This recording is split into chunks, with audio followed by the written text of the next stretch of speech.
अस्सलाम वालेकुम, welcome back with the video of Inman land cafe. 2.3 exercise की lecture series जारी थी हमारी सेकेंड ईयर की। चैप्टर नंबर 2 डेरिवेटिव का हमारे पास स्टार्ट था। आज के लेक्चर के अंदर हम डिस्कस करेंगे क्वेश्चन नंबर 5 को, क्वेश्चन नंबर 8 को, क्वेश्चन नंबर 9 को। ये तीनों क्वेश्चंस जो मैंने सीक्वेंस से नहीं उठाए, मैंने इसको रैंडम उठाए। रैंडम उठाने का मकसद क्या था? रैंडम उठाने का मकसद ये था कि ये जो तीनों क्वेश्चंस हैं, ये तीनों क्वेश्चन चेन रूल के मुताबिक है। तो चेन रूल के मुताबिक इन तीनों क्वेश्चंस को हम सॉल्व करेंगे। इसके अंदर विद रिस्पेक्ट टू की कहानी है।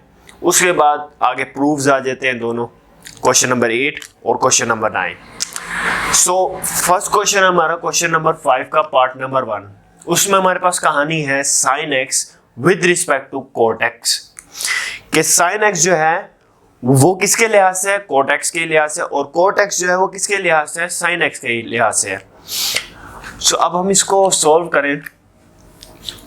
मैं इसको नाम दे देता हूं, लेट कर लेता हूं, u का नाम दे देता हूं इसको साइन एक्स का, और इसको इक्वेशन 1 कह देता हूं, और y को लेट कर लेता हूं कोट एक्स के इक्वल, और इसको नाम दे देता हूं मैं क्वेश्चन और इक्वेशन नंबर 2 का। ये सारा क्वेश्चन बिल्कुल सेम टू सेम है एक्सरसाइज 2.4 के क्वेश्चन नंबर 5 की तरह। उसमें भी हमने विद रिस्पेक्ट टू की कहानी हमने पढ़ी थी। विद रिस्पेक्ट टू के अंदर हमने जिस तरह से सॉल्व किया था सारा, इसी तरीके से यहां पर वो विद रिस्पेक्ट टू की कहानी चलेगी। अब मैं फ्रॉम इक्वेशन नंबर 1, बाहर du है और अंदर dx है, du over dx, d over dx sine x. Sine x का डेरिवेटिव क्या हो जाएगा? कोस एक्स हो जाएगा, du ओवर dx। अब आगे हम देखते हैं कि हम फ्रॉम इक्वेशन नंबर 2 सॉल्व करते हैं। From equation number 2, dy over dx is equal to d over dx cot x। अब कोट x का हमारे पास डेरिवेटिव क्या होता है? कोट x का डेरिवेटिव होता है हमारे पास माइनस का कोसेक स्क्वायर x, और एंगल का फर्दर डेरिवेटिव लेंगे वो 1 आएगा, वो लेने की जरूरत नहीं है। अब यहां पर अगर हम देखेंगे हमारे पास एक वैल्यू जो है वो dy over du over dx आ गई, और दूसरी वैल्यू जो है वो dy ओवर dx आ गई। अब हमारे पास मशहूर और मारूफ फार्मूला है एक chain rule. By using chain rule, तो चेन रूल हमारे पास क्या है? dy over dx is equal to dy over du और du ओवर dx। अब हमें किस चीज की वैल्यू चाहिए और किस चीज की वैल्यू हमारे पास मौजूद है? dy ओवर dx की वैल्यू हमारे पास मौजूद है, dy ओवर du की वैल्यू हमारे पास मौजूद नहीं है, du ओवर dx की वैल्यू हमारे पास मौजूद है। ये अब मैं वैल्यूज पुट करता चला, तो dy ओवर dx की जगह मैं वैल्यू पुट कर देता हूँ माइनस का कोसेक स्क्वायर x, और dy over du as it is रहेगा। du ओवर dx की जगह du ओवर dx की जगह वैल्यू पुट कर देते हैं cos x। अब इसके अंदर से छोटी वैल्यू कौन सी है? छोटी वैल्यू माइनस वाली होती है, और उसके अंदर अब ये माइनस है, इधर जाके पॉजिटिव हो जाएगा, ये बाहर चला जाएगा, या ये इधर आ जाएगा। dy over du is equal to cos x as it is आ गया, और ये आ गया जी माइनस का 1 over cosec square x। Okay, अब माइनस का 1 ओवर जो कोसेक स्क्वायर x होता है वो किसके इक्वल होता है? साइन स्क्वायर x के इक्वल होता है, और ये माइनस था वैसे ही आ गया, ये माइनस इधर आ गया, और कोस x। तो हमारे पास आंसर क्या आया? dy ओवर du माइनस का कोस x और साइन स्क्वायर x। इसको अगर अरेंज करके लिखना चाहें तो साइन स्क्वायर x को पहले लिख दें, कोस x को बाद में लिख दें। इसी तरीके से हमारे पास क्वेश्चन नंबर 1 हमारा जो कंप्लीट हुआ। अब हम क्वेश्चन नंबर 2 की तरफ मूव ऑन करते हैं। जी डियर स्टूडेंट्स, अब हमारे पास क्वेश्चन नंबर 2 है। क्वेश्चन नंबर 5 के पार्ट नंबर 2 के अंदर हमारे पास है sine square x with respect to cos 4x। फिर उसी तरीके से इसको अगर मैं u के इक्वल ऐड कर लेता हूँ और इसको अगर मैं y के इक्वल ऐड कर लेता हूँ तो इसमें कोई मुगालता नहीं है। So let u is equal to sine square x, equation number 1 का नाम दे देते हैं, और y is equal to cos 4x, इसको इक्वेशन 2 का नाम दे देते हैं। So from equation number 1, equation 1 से सॉल्व करते चलें तो d u over d x आ गया, और डी ओवर डी एक्स ये साइन x और ये स्क्वायर वैसे मैंने ऊपर लिख दिया ताकि मैं यहाँ पर पावर रूल लगा सकता हूँ, क्योंकि फंक्शन के ऊपर पावर है। पावर शुरू में पावर में से एक कम कर दी और बेस का फर्दर डेरिवेटिव ले लेते हैं। तो 2 sin x और sin x का डेरिवेटिव होता है cos x, एंगल का फर्दर डेरिवेटिव लेंगे तो वो 1 आएगा, लिखने की जरूरत नहीं। अब फ्रॉम इक्वेशन नंबर 2,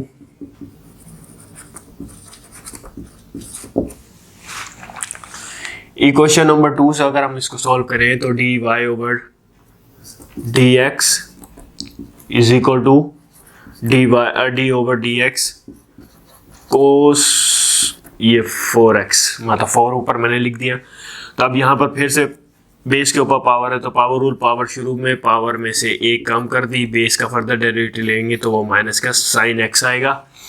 तो अब इसको इसके साथ मल्टीप्लाई करेंगे तो माइनस का 4 sin x cos cube x, ये d y over d x आ गया हमारे पास। अब हमारे पास फिर से वही मशहूर मारूफ फार्मूला,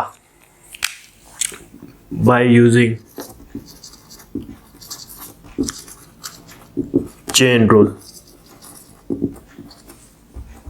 चेन रूल क्या है? D y over d x is equal to d y over d u over d x. So अब d y over d x हमारे पास क्या है? वह है माइनस का 4 sine x cos cube x is equal to d y over d u as it is आ गया। D u over d x 2 sign x cos x. अब देखें, मैंने आपको प्रीवियस क्वेश्चन में बताया कि जो हमारे पास नेगेटिव वाली वैल्यू होती है वो हमारे पास छोटी होती है। अब यहाँ दोनों नेगेटिव वाली वैल्यू है तो इसमें मामला ही खत्म हो चुका है। अब दोनों नेगेटिव वाली वैल्यू, तो इसमें देख देते हैं हमारे पास छोटी वैल्यू कौन सी है। छोटी वैल्यू ये है, क्योंकि यहाँ 4 है और यहाँ 2 है, यहाँ पर क्यों कोस के ऊपर 3 है और यहाँ पर कोस के ऊपर पावर 1 है, तो ये हर लिहाज से छोटी है। अब ये जब इधर आएगी ये यहाँ मल्टीप्लाई और इधर आके डिवाइड हो जाएगी। सो पहले तो माइनस से माइनस को कैंसिल कर दें। सो बचेगा हमारे पास क्या? हमारे पास बचेगा 4 साइन एक्स कोस 3x, इधर आके मल्टीप्लाई हो जाएगा तो 2 साइन एक्स और कोस x। अब साइन से साइन गया, 2 1 जा 2, 2 2 जा 4, कोस 1 से 1 ये पूरा गया। ठीक है, तो हमारे पास कहानी क्या बची? D y over d u. हमें क्या चाहिए था? D y over d u चाहिए था ना। वो हमारे पास क्या आया? हमारे पास आया वो 2 और ये कोस स्क्वायर एक्स। ये हमारे पास कहानी बची, क्योंकि ये सारी चीज़ें कैंसिल हो गई। 2 कोस स्क्वायर एक्स हमारे पास कहानी में आ गया। अब हम अपने नेक्स्ट मूव करते हैं क्वेश्चन नंबर 8 की तरफ। क्वेश्चन नंबर 8 हमारा एक छोटा सा प्रूफ है, उसको हम करते हैं और इंशाल्लाह फिर आगे हम अपने एक्सरसाइज को जारी और सारी रखेंगे। जी डियर स्टूडेंट्स, अब हमारे पास क्वेश्चन मौजूद है, क्वेश्चन नंबर 8। क्वेश्चन नंबर 8 के अंदर हमारे पास प्रूफ में है x is equal to a cos cube theta, y is equal to b sin cube theta. Then show that, हमने उसको दिखाना है कि भाई हमारे पास जो आंसर आएगा, मतलब प्रूफ करके दिखाना है a dy over dx plus b tan theta is equal to 0। मतलब इन सब का जो आंसर है वो इक्वल टू 0 के आना चाहिए। सो ये है हमारे पास पैरामेट्रिक इक्वेशन। पैरामेट्रिक इक्वेशन हमने 2.4 के अंदर कॉन्सेप्ट से पढ़ा था कि पैरामेट्रिक इक्वेशन वो इक्वेशन होती है जिसके अंदर 2 से ज़्यादा या 2 से कम वेरिएबल इन्वॉल्व हो। मतलब x, y और उससे ज़्यादा भी 3 भी वेरिएबल इन्वॉल्व हो सकते हैं, 2 भी वेरिएबल इन्वॉल्व हो सकते हैं। इसको मतलब अगर हम शॉर्ट टर्म में कहें तो वहां पर हमारे पास एक्स और वाई की वैल्यू मौजूद होती है। सो एक्स और वाई की जब वैल्यू हमारे पास मौजूद होती है तो वहां पर हम क्या करते हैं, सिंपल हम इसको ये y की वैल्यू बी क्यूब थीटा, एक को हम क्या कर देते हैं इक्वेशन 1 का नाम दे देते हैं, एक को इक्वेशन 2 का नाम दे देते हैं, ताकि हम इसको सोल्व कर सकें फ्रॉम इक्वेशन 1 से। तो ये dx ओवर, अब अंदर वेरिएबल थीटा है तो इसलिए यहाँ d थीटा आएगा, तो d ओवर d थीटा, तो a कोस क्यूब थीटा बचा। अब ए कांस्टेंट डिजिट है, कांस्टेंट जो है वो बाहर आ जाता है डेरिवेटिव से, क्योंकि वेरिएबल पर डेरिवेटिव अप्लाई होना होता है। तो डी ओवर डी थीटा, तो कोस थीटा और इसका होल का क्यूब, तो ए पावर रूल लग जाएगा, पावर शुरू में पावर में से एक कम कर देंगे, बेस का फर्दर डेरिवेटिव लेंगे तो वो माइनस का साइन थीटा आ जाएगा, और ये बच जाएगा जी 3, ये बन जाएगा माइनस का 3a साइन थीटा कोस के थीटा, ये हमारे पास dx ओवर डी थीटा आ गया। अब हम अपनी इक्वेशन नंबर 2 को सॉल्व करते हैं। इक्वेशन नंबर 2 को जब हम सॉल्व करेंगे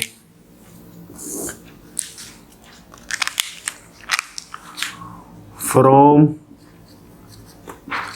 equation 2 dy over d theta, क्योंकि अंदर वेरिएबल थीटा है तो अब b कांस्टेंट है वो बाहर आ जाएगा और डेरिवेटिव अप्लाई होगा फंक्शन पे, मतलब बेस पे, तो पावर शुरू में पावर में से एक कम कर देंगे, बेस का जब फर्दर डेरिवेटिव लेंगे तो आएगा कोस थीटा। अब ये बन जाएगा 3b कोस थीटा और साइन क्यूब थीटा, ये हमारे पास वैल्यू आ गई है dy ओवर डी थीटा की वैल्यू आ गई है। अब इस वैल्यू को हमने क्या करना है, चेन रूल के अंदर पुट कर देना है। चेन रूल का हमारे पास फार्मूला भी हमने प्रीवियस क्वेश्चन में पढ़ा है, by using chain rule. Chain rule क्या होता है, dy over dx is equal to dy over d theta और डी थीटा ओवर dx। अब हमारे पास dy ओवर dx की क्या वैल्यू है, dy ओवर dx की हमारे पास वैल्यू मौजूद नहीं है, वो एज इट इज आ जाएगा। अब dy ओवर d थीटा की वैल्यू मौजूद है, वो है 3b कोस थीटा और साइन क्यूब थीटा। अब हमारे पास d थीटा ओवर dx की वैल्यू मौजूद है, वो dx ओवर d थीटा की मौजूद है, तो इसको हम रेसिप्रोकल कर देंगे, तो वो क्या आ जाएगा 1 ओवर 3a साइन थीटा और कोस के थीटा। मैंने रेसिप्रोकल इसलिए किया क्योंकि यहाँ डी थीटा ओवर dx है, यहाँ पर dx ओवर डी थीटा है, तो मतलब नीचे वाली चीज़ ऊपर है और ऊपर वाली चीज़ नीचे है, तो हम यहाँ पर भी इसको उलट कर देंगे। अब देखिए यहाँ से कटता क्या है, 3 से 3 कैंसिल आउट हो जाएगा और एक कोस से ये कोस कैंसिल हो जाएगा, एक साइन से ये एक साइन कैंसिल हो जाएगा, ठीक है। तो कहानी क्या बचेगी, अब ये आ जाएगा हमारे पास dy ओवर dx माइनस का b और यहां बचेगा कोस साइन स्क्वायर थीटा और ओवर क्या बचेगा a और एक कोस थीटा, ठीक है, यहां कोस थीटा बचेगा। अब हमने क्या करना है, अब हमने करना कुछ ये है कि देखें b over a sine square theta over cos theta. अब इसको अब हम एक बार फिर चेक करें, अगर तो ये हमारे पास था कोस स्क्वायर थीटा, तो ये कोस स्क्वायर थीटा आ गया, a साइन थीटा वैसे ही आ गया, और ये हमारे पास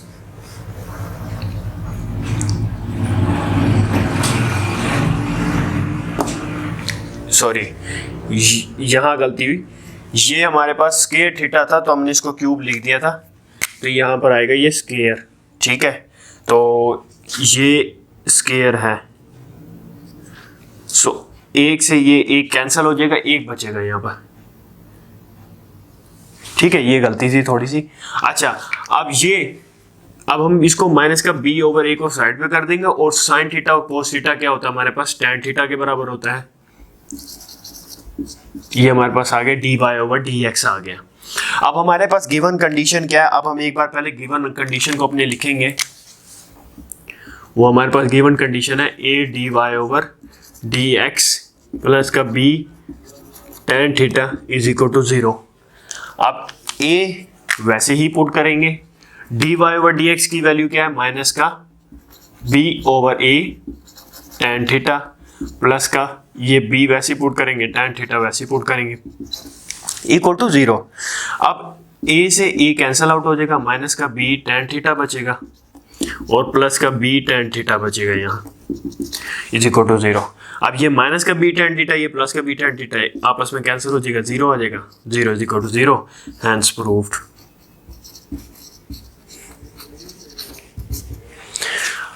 अब इसी के साथ हमारा नेक्स्ट क्वेश्चन है क्वेश्चन नंबर 9। क्वेश्चन नंबर 9 भी हमारा एक प्रूफ है छोटा सा, उसको अब हम देखते हैं। सो डियर स्टूडेंट्स, अब हमारे पास छोटा सा क्वेश्चन है, वो क्वेश्चन नंबर 9 है। क्वेश्चन नंबर 9 के अंदर एक हमारे पास सिंपल सी वैल्यू हमने फाइंड आउट करनी है, dy ओवर dx की वैल्यू जो है हमने वो फाइंड आउट करके देनी है। उसके अंदर फिर हमारे पास पैरामेट्रिक की क्वेश्चंस आ गई है कि एक हमारे पास x की वैल्यू गिवन है और एक हमारे पास y की वैल्यू गिवन है। सिंपल इसको क्या करना है, x को इक्वेशन नंबर 1 का नाम दे देते हैं और इसको इक्वेशन नंबर 2 का नाम दे देते हैं। तो सिंपली अब हम इसको सॉल्व करेंगे from equation number 1। So dx over, अब अंदर वेरिएबल t है तो dt आएगा, तो यहाँ पर भी d ओवर dt आएगा। a एक कांस्टेंट वैल्यू है, a जो है वो बाहर लिखा जाएगा, ये मैंने लिख दिया, तो ये cos t प्लस का sin t as it is आ गया। अब इस पे डेरिवेटिव अप्लाई होगा, ये a साथ साथ चलता रहेगा। cos का डेरिवेटिव होता है माइनस साइन t, आप डेरिवेटिव आगे उसके एंगल का लेंगे तो वही 1 आएगा, लिखने की जरूरत नहीं। और साइन t का वेरिएबल होगा, साइन t का डेरिवेटिव होगा cos t। तो ये हमारे पास क्या आ गया, dx ओवर dt। ठीक है, अब हमने इक्वेशन नंबर 2 को सॉल्व करना है। इक्वेशन नंबर 2 को जब हम सॉल्व करेंगे तो इक्वेशन नंबर 2 को देखते हैं, सॉल्व करेंगे। तो फ्रॉम इक्वेशन नंबर 2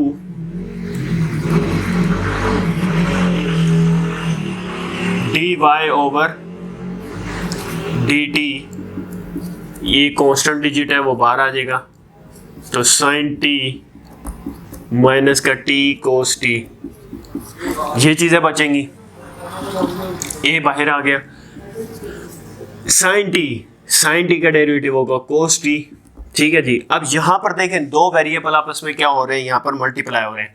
अब जब भी दो वेरिएबल आपस में मल्टीप्लाई हो और डेरिवेटिव का साइन अप्लाई हो रहा हो तो वहाँ पर हम क्या करते हैं, वहाँ पर हमेशा हम प्रोडक्ट रूल लगाते हैं। तो प्रोडक्ट रूल लगाएंगे तो पहला एज इट इज, दूसरे का डेरिवेटिव लेंगे तो माइनस का साइन टी आ जाएगा। पहला वैसे दूसरे का डेरिवेटिव प्लस फार्मूले का, दूसरा वैसे ही, और पहले का डेरिवेटिव लेंगे टी का तो वो आएगा 1, लिखने की जरूरत नहीं है। तो a cos t as it is आ गया, माइनस अब अंदर मल्टीप्लाई होगा। अब पहले तो t से मल्टीप्लाई होगा तो ये बनेगा माइनस का sine, minus t sine t, तो माइनस और ये माइनस हो जाएगा प्लस t और ये साइन t और minus plus minus cos t। ये कहानी हमारे पास रह जाएगी। अब हमने क्या करना है, dy over dx find out करना है। तो dy over dx find out करने के लिए चेन रूल का फार्मूला अप्लाई करते हैं, dy over dx is equal to dy over d। अब यहाँ t है तो t dt ओवर dx। अब dy ओवर dx की जगह उसकी वैल्यू पुट कर देते हैं, ये हमारे पास dy ओवर dt आया। ठीक है, तो एक वैल्यू हमारे पास ये आई है और एक वैल्यू हमारे पास ये आई है। तो dx over dy over dt की जगह उसकी वैल्यू पुट कर देते हैं, ये आया हमारे पास a cos t प्लस का t sin t और माइनस का cos t। अब dt ओवर dx की जगह उसकी वैल्यू पुट कर देते हैं, फिर वही रेसिप्रोकल करना पड़ेगा यहाँ पर, तो ये आ जाएगा 1 ओवर a इंटू माइनस का sin t प्लस का cos t। अब पहले ये देखें कि यहाँ प्लस का cos t और ये माइनस का cos t है, कैंसल आउट हो जाएगा। पहले तो ये आपस में कैंसिल आउट हो गए, यहाँ से ए से कैंसिल आउट हो गया। अब हमारे पास रिमेनिंग क्या बच गया, हमारे पास रिमेनिंग कुछ ये चीज़ बची है कि टी साइन टी ओवर का माइनस का साइन टी प्लस का कोस टी, ये कहानी बची है हमारे पास। सो इसमें से अब आपस में कटिंग तो कुछ होगी नहीं, तो इसको अगर हम अरेंज करके लिख दें तो अरेंज करने के लिखने के बाद क्या बचेगा हमारे पास, d y over d x हमारे पास आता है। अब अगर हम देखें चले, अब ये आ जाएगा टी साइन टी ओवर का, अब ये क्योंकि माइनस वाली वैल्यू पहले नहीं आती तो कोस टी पहले लिख देंगे, माइनस का साइन टी बाद में लिख देंगे। ये हमारे पास कहानी बचेगी। इसी के साथ आज का लेक्चर हमारा ख़त्म होता है। इंशाल्लाह मिलेंगे नेक्स्ट लेक्चर में क्वेश्चन नंबर 6 के साथ, क्वेश्चन नंबर 6, 7 और उसके बाद 12। ये जो है ये प्रूफ्स के क्वेश्चन हैं और ये छोटे से शॉर्ट क्वेश्चंस हैं लेकिन इंपॉर्टेंट शॉर्ट क्वेश्चन है। तो मिलते हैं नेक्स्ट लेक्चर में, तब तक के लिए अल्लाह हाफिज़, थैंक यू वेरी मच।